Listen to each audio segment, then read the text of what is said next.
सा गरजे हम, सावन सा बरसे हम, सूरज सा चमके हम, स्कूल चले हम, स्कूल चले हम।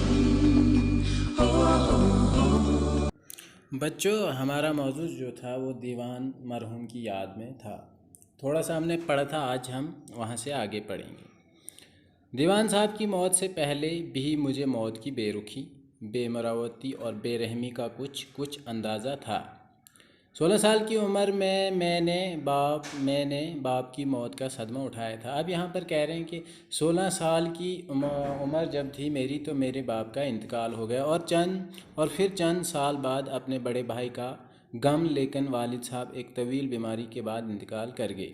और चंद साल के बाद जो है बड़े भाई का गम, लेकिन वालिद साहब जो है वो काफ़ी बीमार रहे, उसके बाद उनका इंतकाल हो गया। इसलिए मेरे जहन में रफ्ता रफ्ता उनकी जुदाई के लिए तैयार हो गया था। अब जो है वो इनको गम सहने की जो है वो आदत पड़ चुकी थी।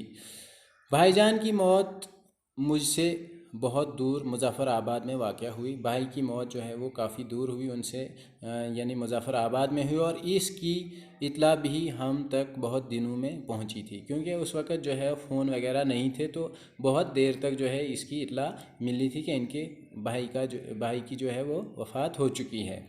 इसलिए इस गम ने सिर्फ़ मेरी रूह को झंझोड़ कर रख दिया और घायल नहीं किया। लेकिन दीवान साहब की इंतहाई गैर मुतवक्का और बेवक्त मौत ने ज़िंदगी पर मेरे एतबार की बुनियाद हिलाकर रख दी। दीवान साहब की, यानी कहता है मेरे भाई के जो मौत हुई उससे जो है मुझे ज़्यादा जुदाई जो है वो मुझे ज़्यादा गम नहीं, लेकिन यहाँ पर दीवान साहब की अचानक मौत से जो है वो घायल हुए, ज़ख्मी हुए, और क्योंकि उनकी मौत जो है अचानक हुई थी और इनकी बुनियाद हिलाकर रख दी। इनकी मौत के बाद अब मौत का कोई हादसा मुझे बेवक्त या गैर मुतवक्का नहीं लगता। अब जो है कहते हैं कि ये इस मौत से जो ऐसा झटका लगा, इसके बाद मुझे ऐसा झटका कभी नहीं लग सकता है।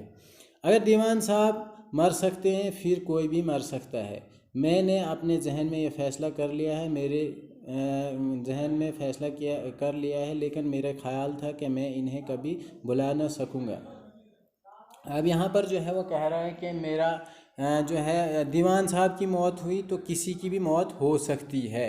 इनको दीवान साहब से कुछ अलग सी मोहब्बत थी। अब जो है ये जो है सब कुछ जो है वो दीवान साहब को जो है वो मान रहे हैं कि दीवान साहब के मौत के बाद मेरे साथ ऐसा कभी नहीं होगा। यानी इनके लिए जो है दीवान साहब की मौत जो है वो काफ़ी अहमियत रखती है। दीवान साहब की मौत जो है वो इनके लिए बहुत अहमियत रखती है। ये जो है इनको कभी भुला नहीं सकेंगे, इस मौत के वाक़े को कभी भुला नहीं सकेंगे।